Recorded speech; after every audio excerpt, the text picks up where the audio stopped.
الحمد لله رب العالمين وصلى الله على سيدنا محمد وعلى آله وصحبه الطيبين الطاهرين اللهم علمنا ما جهلنا وذكرنا ما نسينا وزدنا علما ونعوذ بك من حال أهل النار اللهم واجعل نياتنا وأقوالنا وأفعالنا خالصة لوجهك الكريم. La louange est à Allah, le Seigneur des mondes, que Allah honore et élève davantage le rang de notre maître Muhammad sallallahu alayhi wa sallam et qu'il préserve sa communauté de ce qu'il craint pour elle. Nous demandons à Allah qu'il nous fasse apprendre ce que nous ignorons, qu'il nous fasse nous rappeler ce que nous avons oublié et qu'il nous augmente en connaissance. Et nous lui demandons de nous préserver de l'état des gens de l'enfer.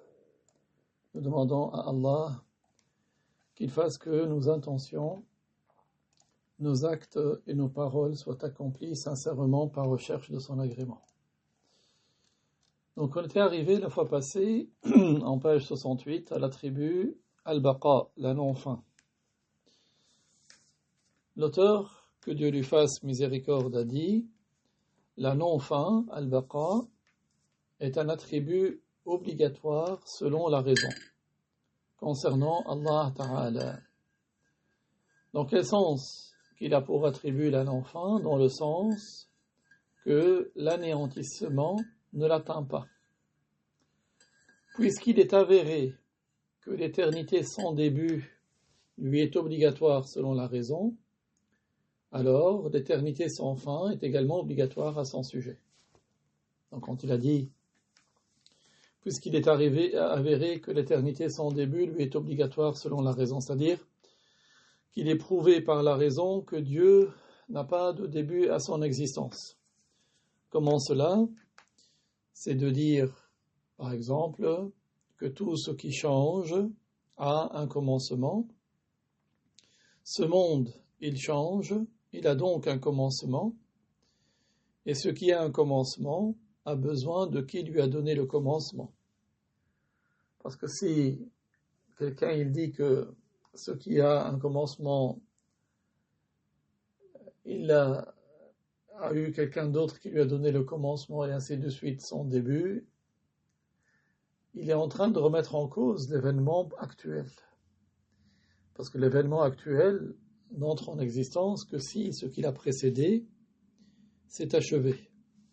Donc s'ils prétendent que ça n'a pas de début, c'est comme s'il dit que ce qui n'a pas de fin a une fin, ce qui est impossible selon la raison. Donc, le Créateur a obligatoirement une existence qui n'a pas de début à son existence, qui n'a pas de début, et c'est lui qui donne l'existence à toute chose. C'est lui qui fait changer les choses et qui ne change pas. Comme on a dit, le changement est une preuve du début. Dieu n'a pas de début à son existence. Comme il n'a pas de début à son existence, obligatoirement, il n'a pas de fin. Ce qui admet une fin change, et ce qui change a un début. Donc, Allah subhanahu, comme il n'a pas de début, il est exempt de fin. En logique, on peut démontrer une implication par sa contraposée. Donc si vous dites P implique Q, c'est équivalent à dire non Q implique non P. Donc P, Allah il n'a pas de début, Q, Allah il n'a pas de fin. Non Q, ce qui a une fin, implique forcément il a un début. Donc les deux implications sont équivalentes.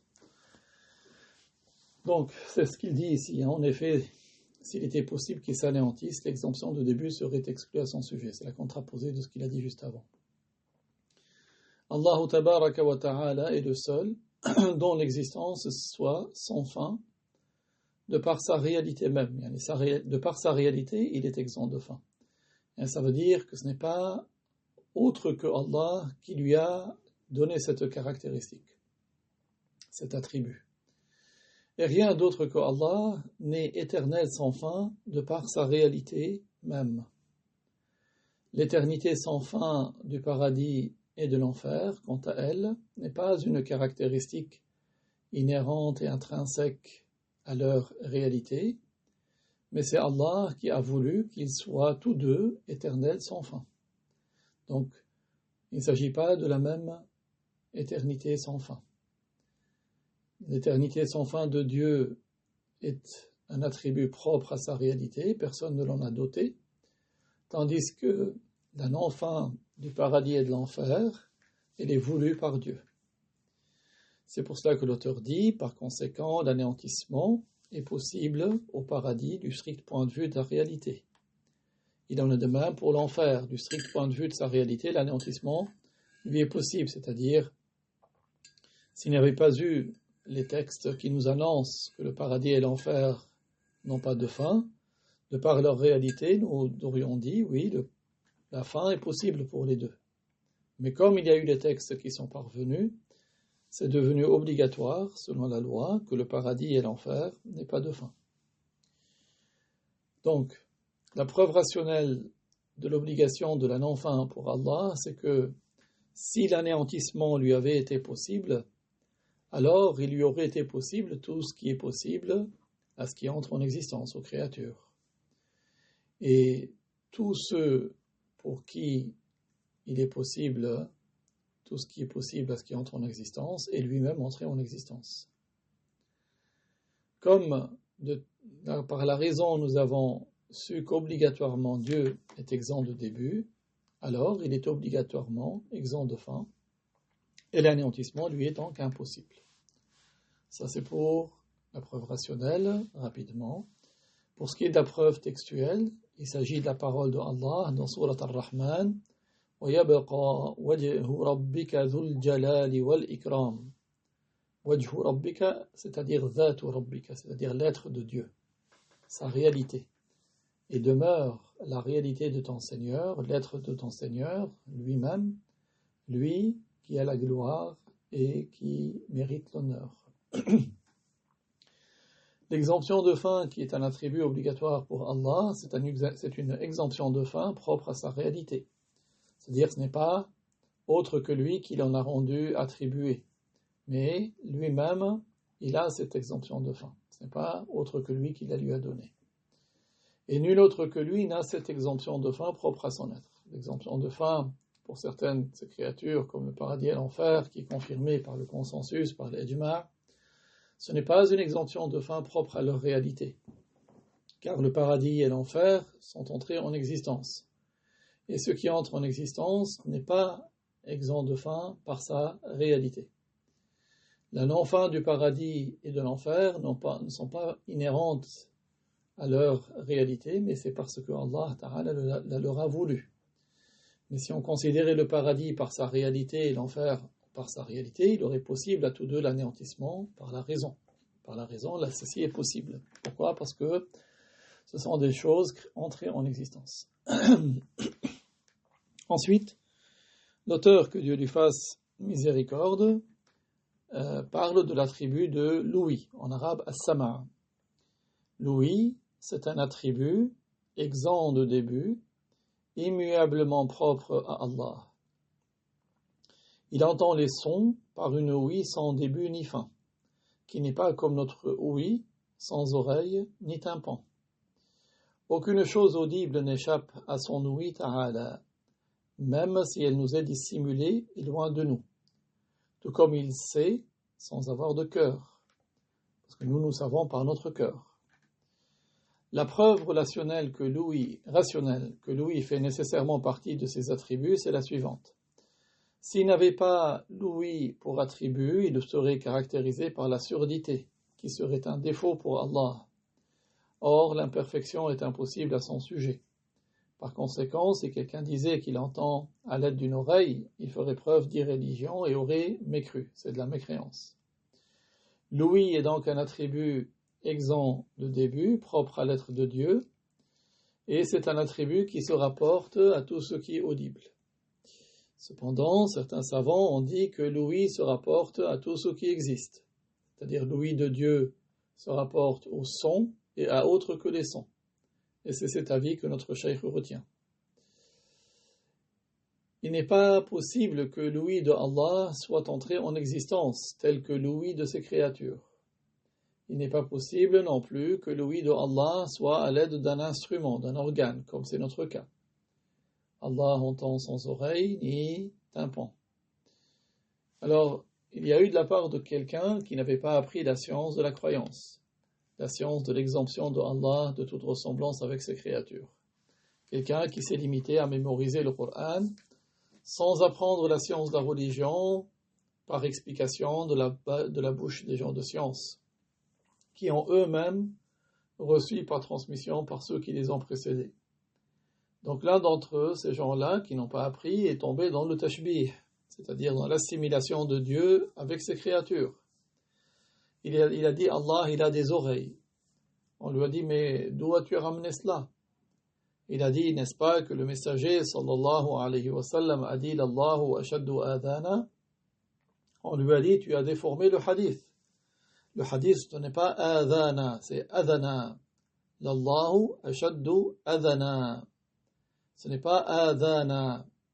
Donc, adhana, c'est-à-dire audition. Et adhana, c'est oreille. Donc lui, il a changé juste une lettre qu'il a prolongée alors qu'elle ne l'était pas. Et il a changé tout le sens. Il s'est cru devenir un savant, et il a osé déformer ce hadith en croyant que ce qu'il avait compris était correct. Al-adhan, dans la langue, c'est l'estimar, c'est le fait d'entendre. Et ceci est une des plus abominables des mécréances et des mensonges au sujet de Dieu. Personne des mushabbiha, des assimilationnistes, n'a dit comme cet homme. Donc l'ouïe de Allah est de toute éternité, et ce qu'il entend, c'est ce qui est de l'ordre des sons qui sont entrés en existence. Allah entend ces sons qui sont entrés en existence par son ouïe qui est de toute éternité, exempte de début, exempte de fin, une ouïe qui n'a pas de début à son existence ni de fin, et c'est un attribut qui est exempt de fin comme tous les attributs de Dieu. Allah, il entend sa parole à lui, qui est de toute éternité, par son ouïe qui est de toute éternité, et il entend la parole des créatures et leur son par une ouïe qui est de toute éternité, qui n'est pas une ouïe qui se produit dans son être lorsque les choses entrent en existence. Donc tous les attributs de Dieu sont de toute éternité, ils sont exempts de début, ils n'ont pas de ressemblance avec les attributs des créatures. L'attribut suivant que l'auteur, que Dieu lui fasse miséricorde, a mentionné, c'est la vue, al-ru'ya, ou al-basar. La vue, c'est-à-dire la vision, est obligatoire selon la raison. Donc c'est un attribut qui est obligatoire selon la raison, s'agissant de Allah Ta'ala. Il voit d'une vue qui est de toute éternité, qui est exempte de début et exempte de fin. Il voit tout ce qui est visible. Donc il voit donc son être sans pupille ni organe, car les sens font partie des attributs des créatures. La preuve rationnelle établissant qu'il a la vue est la suivante. S'il n'avait pas l'attribut de la vue, il serait aveugle. Or, la cécité est une imperfection concernant Allah, l'imperfection est impossible à son sujet. Quant à la preuve tirée des textes, établissant l'ouïe et la vue, elle provient des ayahs et des hadiths, comme sa parole Ta'ala, wa huwa as-sami'ul basir, qui signifie, et il est celui qui entend, celui qui voit. Et comme la parole du messager, sallallahu alayhi wa sallam, dans l'énumération des noms parfaits de Allah, as-sami'ul basir, qui signifie celui qui entend, celui qui voit. Ceci figure dans un hadith rapporté par At-Tirmidhi qu'il a jugé Hassan. Donc la vue est un attribut exempt de début, exempt de fin, qui se rapporte à tout ce qui est visible. Certains ont dit que la vue de Allah n'est pas spécifique aux substances et ce qui advient aux substances des choses qui sont visibles, Mais Allah, il voit tout ce qui existe sans exception. Et c'est cet avis qui est à retenir. Il n'y a pas de danger dans chacun des deux avis. Ainsi, nous disons qu'Allah tabaraka wa ta'ala voit son être qui est de toute éternité et voit les choses qui entrent en existence par une vue qui est de toute éternité. Alors ici, une remarque. C'est une subtilité dans le langage, dans l'expression. On ne dit pas que Allah voit ce monde de toute éternité. Parce que si nous disions qu'il voit ce monde de toute éternité, cela aurait impliqué l'existence de ce monde de toute éternité, ce qui est impossible. Mais, après l'entrée de ce monde en existence, nous disons que Allah voit ce monde par sa vue qui est de toute éternité, avec l'entrée en existence de ce monde. Et ce changement a eu lieu dans ce qui est vu, non pas dans celui qui voit. Si quelqu'un dit s'il est possible que le monde soit connu pour Allah de toute éternité, alors que le monde n'existe pas de toute éternité, pourquoi ne serait-il pas possible de dire que le monde est vu de toute éternité, même s'il n'existe pas? La réponse est que faire l'analogie de la vue de ce monde sur la science n'est pas une analogie correcte, parce que la connaissance, la science, se rapporte à ce qui est inexistant et à ce qui est existant, tandis que la vue, elle ne se rapporte qu'à ce qui est existant. Et tout comme celui qui n'existe pas n'est pas visible, de même, il n'est pas quelque chose qui existe. Donc la vision de Allah se rapporte à ce qui existe. Ce monde de toute éternité n'existe pas, il est entré en existence. Donc nous disons que Allah a vu ce monde, il voit ce monde par sa vue qui est de toute éternité. Mais on ne dit pas qu'Allah, de toute éternité, il a vu ce monde. Parce que cette deuxième expression implique quelque chose de faux. L'attribut suivant que l'auteur a mentionné, c'est la parole, al-kalam. La parole est un attribut sans début ni fin par lequel il parle, ordonne, interdit, promet et menace. La parole de Allah n'est pas comme la parole d'autres que lui. Au contraire, elle est exempte de début, de par d'éternité sans début de son être. C'est-à-dire du fait que l'être de Dieu est de toute éternité, obligatoirement sa parole est de toute éternité. Et sa parole n'a pas de ressemblance avec la parole des créatures. Sa parole n'est pas un son produit par le passage de l'air ou l'entrechoquement de corps, ni des lettres qui seraient prononcées en rabattant une lèvre ou en remuant une langue. Nous avons pour croyance que Moussa alayhi salam a entendu la parole de Allah qui est exempte de début, sans lettres ni son. Tout comme les croyants verront Allah dans l'au-delà, bien qu'il ne soit ni une substance, ni une caractéristique de substance. Car la raison ne juge pas impossible d'entendre ce qui n'est ni lettre ni son. Sa parole Ta'ala, qui lui est propre, n'est pas une parole composée de lettres se succédant les unes aux autres comme notre parole. Si l'un d'entre nous récite la parole de Allah, sa récitation est faite de lettres et de sons, et n'est pas sans commencement. Donc, pour expliquer un peu ces quelques phrases, il est obligatoire, selon la raison, que Dieu ait l'attribut de la parole. L'attribut de la parole est un attribut exempt de début, exempt de fin, qui n'a pas de ressemblance avec la parole des créatures, car la parole des créatures entre en existence. La parole de l'être humain, c'est un son qui s'appuie sur des points d'articulation et qui a un début et une fin, qui a lieu avec une langue et des lettres. Il y a aussi parmi les paroles ce qui se produit par l'entrechoquement de corps. Pour ce qui est de la parole de Allah, on l'appelle Qur'an et on l'appelle également du nom des autres livres révélés. L'attribut de la parole, on l'appelle Qur'an, on l'appelle Injil, on l'appelle Taurat. Et ces livres qui sont révélés ne sont pas exactement la parole propre à l'être de Dieu, mais ce sont des expressions de la parole propre de Dieu. La preuve à ce sujet, du point de vue rationnel, est que si Allah ne parlait pas, il serait muet. Et être muet est un défaut, et le défaut est impossible au sujet de Allah. Pour ce qui est de la preuve textuelle, les textes du Coran et du Hadith sont nombreux à ce sujet. Il y a entre autres la parole de Allah, وَكَلَّمَ اللَّهُ مُوسَى تَكْلِيمًا, dans Surat An-Nisa. C'est-à-dire que Allah a fait entendre sa parole éternelle, exemple de début, exemple de fin, à Moussa, et Moussa en a compris ce qu'il en a compris. Donc le fait que Allah parle, ça c'est de toute éternité. Le fait que Moussa et l'ouïe de Moussa aient entendu la parole de Allah, cela est entré en existence. Donc parmi les preuves que les gens de la vérité ont déduites, que la parole de Allah, ce n'est pas des lettres, ce n'est pas un son, il y a plusieurs versets, entre autres la parole de Allah, ثُمَّ رُدُّوا إِلَى اللَّهِ مَوْلَاهُمُ الْحَقِّ أَلَا لَهُ الْحُكْمُ وَهُوَ أَسْرَعُ الْحَاسِبِينَ, dans Surat Al-An'am, verset 62. Les savants ont dit que si Allah Ta'ala parlait avec des lettres et des sons comme ses créatures, alors il lui aurait été possible toutes les caractéristiques des créatures, comme le mouvement, l'immobilité et autres. Or, ceci est impossible.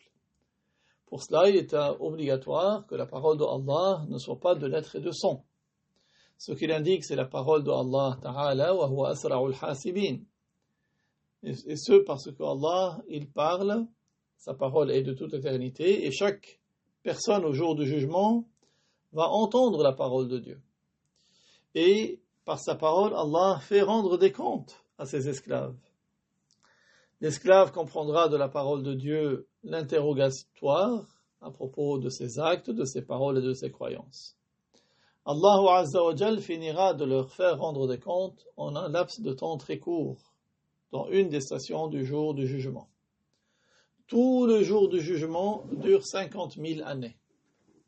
Si le fait que Dieu fasse rendre des comptes à ses créatures, les humains et les djinns, avec des lettres et des sons, il n'aurait pas pu finir de leur faire rendre des comptes au bout de 100 000 ans, parce que les créatures sont nombreuses.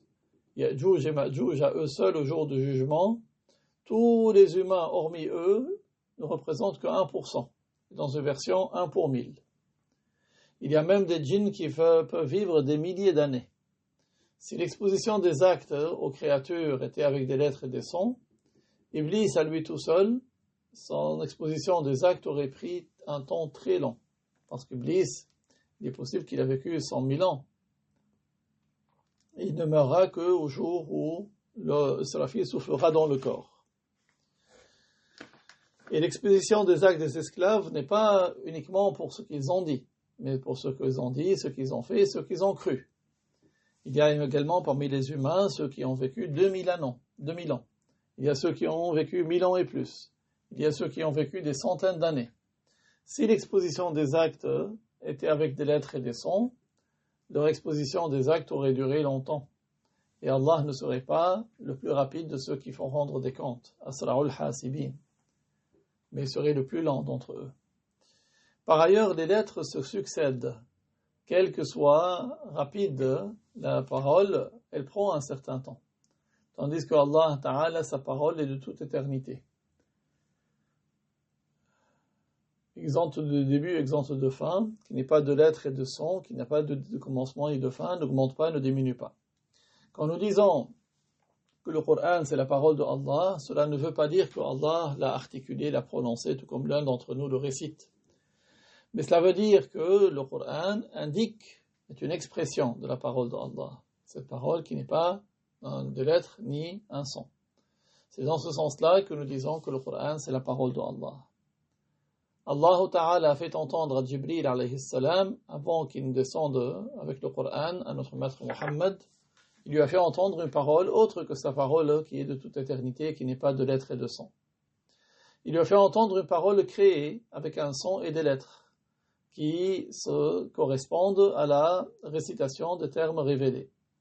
Jibril a compris ce terme révélé.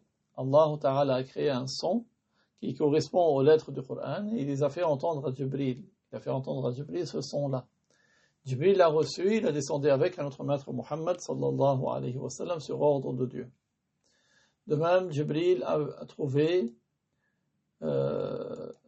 ce son qu'il a trouvé écrit sur la table préservée, il a entendu le son qui correspond à cette écriture. Jibril l'a pris de la table préservée, tout comme il a entendu ce son-là, et il est descendu avec notre maître Muhammad alayhi salatu wassalam. On comprend de cela que Jibril n'a pas entendu le Coran directement de la parole de Allah éternel qui n'est pas de lettres et de son. Cela ne veut pas dire que Jibril, il ne lui arrive pas d'entendre la parole de Dieu. Si, Jibril fait partie des anges qui peuvent entendre la parole propre de Dieu, ils en comprennent les ordres. Ainsi, Jibril a entendu la parole de Allah, il en a compris qu'Allah lui donnait l'ordre de réciter ce son qu'il entendait structuré avec l'ordre des lettres du Coran, de le réciter à notre maître Muhammad. Il a descendu à notre maître Muhammad sallallahu alayhi wa sallam, dispersé en fonction de ce qu'il considérait comme indispensable, comme correspondant à l'ordre de Dieu.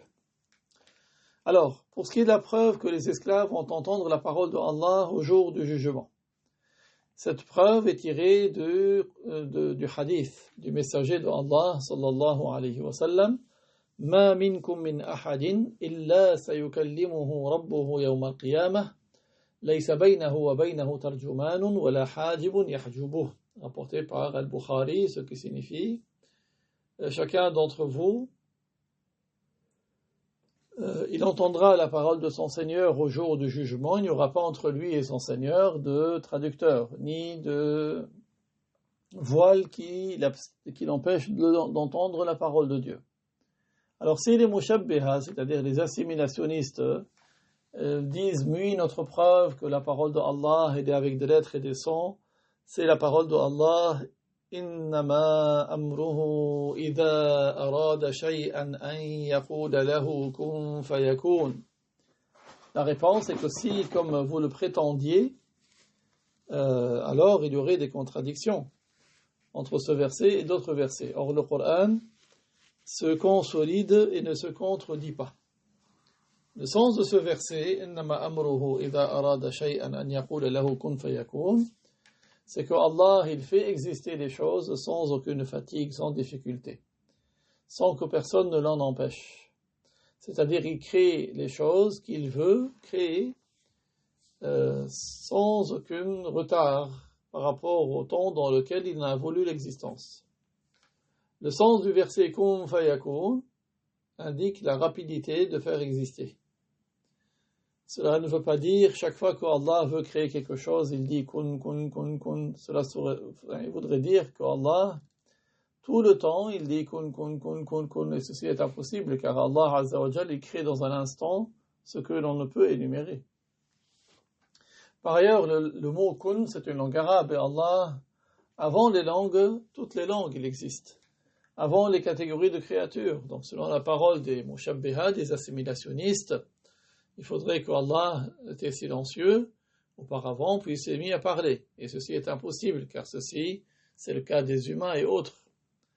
À le Sunnah, on dit, s'il était possible au sujet de Allah de parler avec des lettres et des sons, il lui aurait été possible toutes les caractéristiques, le mouvement, l'immobilité, la froideur, la dureté, les couleurs, les goûts, les odeurs et autres cela. Or, ceci est impossible. Par ailleurs, Allah Ta'ala a créé certaines parties de ce monde tout le temps en mouvement, comme les étoiles. Et il a créé une partie de ce monde tout le temps immobile, comme les sept cieux, Et il a créé une partie وخلق بعض العالم متحركا في وقت وساكنا في وقت وهو الإنس والجن والملائكة والرياح والنور والظلام والظلال وهو سبحانه وتعالى لا يشبه شيئا من هذه العوالم كلها.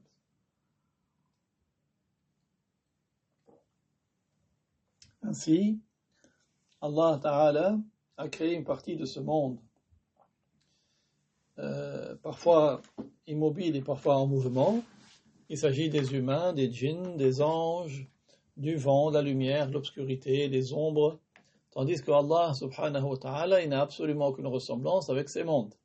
C'est-à-dire, il n'a pas de ressemblance avec tout ce qui est tout le temps en mouvement, Il n'a pas de ressemblance avec ce qui est tout le temps immobile. Il n'a pas de ressemblance avec ce qui est tantôt en mouvement, tantôt immobile.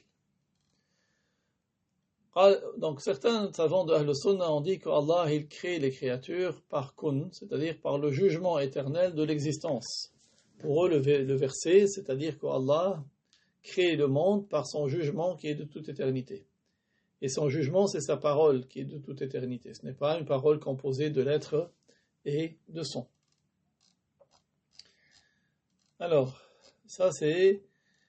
Donc ensuite, l'auteur, il dit à propos du Coran, il dit le Coran a deux emplois. Donc le terme Coran a deux emplois. Il est employé à propos des termes qui sont révélés à notre maître Muhammad sallallahu alayhi wa sallam et à la parole propre à l'être de Dieu, qui n'est pas des lettres, ni des sons, ni une langue arabe, ni autre. Donc si le mot Coran on en vise la parole propre à l'être de Dieu, donc dans ce cas-là, le Coran est de toute éternité, il n'est pas avec des lettres et des sons. Mais si on le désigne avec tous les autres livres qui sont révélés, que ce soit à Muhammad ou autres, dont certains sont en hébreu, d'autres en araméen, ces langues ainsi que les autres langues n'existaient pas de toute éternité. Allah Ta'ala a créé les langues, leur existence à un commencement, alors qu'Allah existe avant toute chose. Il parle de toute éternité alors qu'elle n'existe pas de toute éternité. Il est ainsi sans changement après leur existence. Sa parole qui est son attribut est donc exempte de début et de fin. C'est une parole unique. Tous ces livres révélés sont des expressions de la parole propre à l'être d'Allah, exemptes de début et de fin. En outre, le fait que l'expression est un début n'implique pas nécessairement que ce qu'elle indique est aussi un début. Par exemple, si nous écrivons sur un tableau ou un mur Allah et que nous disons que ceci est Allah, cela signifie-t-il que les formes de ces lettres tracées sont lettres de Dieu? Quelqu'un de sensé n'ira pas croire une chose pareille. On en comprend seulement que ces lettres désignent le Dieu qui existe, qui est adoré et créateur de toutes choses. Malgré cela, on ne dit pas que le Coran ou les autres livres révélés sont créés. Mais on explique dans un cadre pédagogique que les termes révélés ne sont pas un attribut de Allah, mais qui sont au contraire créés par Allah. Car ce sont des lettres qui se succèdent les unes aux autres. Et tout ce qui est ainsi est indubitablement une chose qui a un début à son existence, qui est créée. Toutefois, ces mots ne sont l'œuvre ni d'un ange ni d'un être humain. Ce sont des expressions de la parole propre à l'être d'Allah, parole dont on ne dit pas qu'elle est arabe, ni qu'elle est hébraïque, ni qu'elle est araméenne. On emploie pour tout cela l'expression la parole d'Allah, c'est-à-dire que l'attribut de la parole confirmé pour Allah, on dit que c'est la parole d'Allah, kalamullah, et les termes révélés qui en sont une expression, on dit aussi qu'ils sont la parole d'Allah. D'autre part, les deux usages du terme Coran sont tous deux des sens propres, car le sens propre est soit linguistique, soit religieux, soit conventionnel. Or, l'emploi du terme Coran pour désigner les termes révélés est un sens propre religieux. Il convient donc de le savoir. Pour faire un rapprochement d'idées, comme cela avait été mentionné plus haut, le mot Allah est une expression se référant à un être sans début ni fin. Lorsque nous disons nous adorons Allah, c'est de cet être dont nous parlons. Si on écrit ce mot et que quelqu'un demande qu'est-ce que c'est, on répond Allah, dans le sens que ces lettres désignent cet être sans début ni fin, et non que ces lettres seraient elles-mêmes l'être que nous adorons. Donc, ce détail que nous venons de voir a été rapporté de l'imam Abu Hanifa, qu'Allah l'agrée, qui fait partie du Salaf. Il a vécu une partie des premières centaines de l'Hégire, il est mort en 150 de l'Hégire. Il a dit Wallahu yatakallamu la bi'alatin wa harf wa nahnu natakallamu bi'alatin wa harf, qui signifie Allah parle sans lettres ni organes, tandis que nous parlons avec des organes et des lettres. Que l'on comprenne bien cela. Il ne s'agit pas, comme l'ont dit les mushabbiha, les assimilationnistes, que le salaf ne disait pas qu'Allah parle d'une parole qui n'est pas de l'être et que ce serait une mauvaise innovation des Ash'arira. Cette parole d'Abu Hanifa est confirmée, il a mentionné dans une de ses 5 épîtres, et c'est le Hafid Muhammad Murtada al-Zabidi qui a validé son attribution à Abu Hanifa dans son commentaire sur le livre Ihya Ulumuddin. Alors, donc pour bien comprendre ce sujet est hyper important. Donc le Coran est employé et on en vise la parole propre à l'être de Dieu, qui est un attribut propre à sa réalité. Et le mot Coran est employé pour désigner des mots qui ont été révélés à notre maître Muhammad et aux autres prophètes. Donc parmi les preuves claires pour l'indiquer cela, c'est que le Coran est employé en vise de termes révélés, comme Allah dit, yuriduna an yubaddilu kalam Allah. Donc les non-musulmans, ils veulent modifier les termes révélés, mais ils ne veulent pas modifier l'attribut de l'être, parce que cela n'est pas en leur pouvoir de changer l'attribut de Allah, comme la parole, la puissance ou autre. De même, Allah Ta'ala dit فَإِذَا قَرَأْتُمُ الْقُرْآنَ فَإِذَا قَرَأْنَاهُ فَاتَّبِعْ قُرْآنَهُ. C'est-à-dire, dès lors que nous l'avons réuni, rassemblé dans ton cœur, alors suis ces préceptes, applique-le. Parce que le mot qara'a signifie rassembler. Et il peut avoir le sens de réciter, de lire, mais ici il ne s'agit pas de lire et de réciter, mais plutôt de rassembler. Alors parmi les preuves claires qu'Allah Ta'ala n'a pas récité le Coran à Jibril, tout comme Jibril a récité à Muhammad, et que tout comme Muhammad a récité à ses compagnons, c'est la parole de Allah, innahu laqawlu rasulin karim. Il s'agit de la parole d'un messager honoré. Donc si le Coran était dans le sens du terme révélé, était le même, était l'attribut même de la parole de Dieu, alors il n'aurait pas dit innahu laqawlu rasulin karim, c'est-à-dire Jibril, par l'unanimité des mufassirs. Ce verset est explicite pour indiquer que le Coran, dans le sens du terme révélé, est la récitation de Jibril, et n'est pas la récitation de Allah. Ça, c'est une preuve qui fait taire les mushabbiha, les assimilationnistes. Donc, ces deux emplois, on a dit, sont au sens propre, parce que la réalité, le sens propre, il est soit linguistique, soit légal, soit conventionnel. Et quand nous disons que le Coran, on l'emploie pour désigner l'attribut de la parole, c'est une expression qui est au sens propre.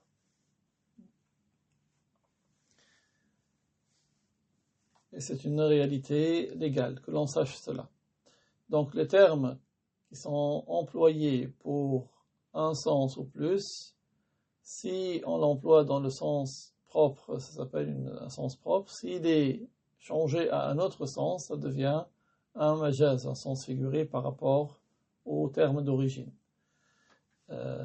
Voilà donc, juste pour rapprocher les choses, on a dit, quand tu écris Allah, nous adorons Allah, c'est l'être qui est exempt de début, exempt de fin, qui est visé.